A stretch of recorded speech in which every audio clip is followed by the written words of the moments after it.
तर लोकांनीच Uddhav ठाकरेंना get out केल्याची टीका नारायण राणेंनी केली। शिवद्रोही गेट आउट ऑफ इंडिया असं म्हणत सरकारला गेट आउट करण्याचा इशारा उद्धव ठाकरेंनी दिला होता।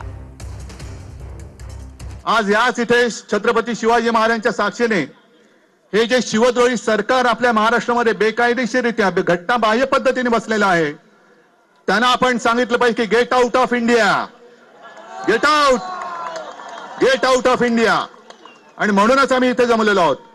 महाराष्ट्रद्रोही शिवद्रोही सरकार गेट आउट ऑफ इंडिया, हे कोण आहेत उद्धव ठाकरे? आज गेट आउट म्हणणारे, त्यांना त्यांचं अस्तित्व माहित नाही, ते मुख्यमंत्री नाही आहेत, एक सामान्य नागरिक आहे।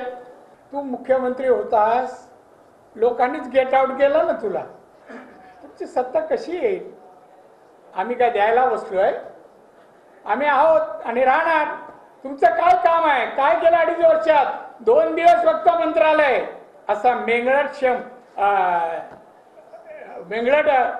मुख्यमंत्री आम्हाला नको आहे।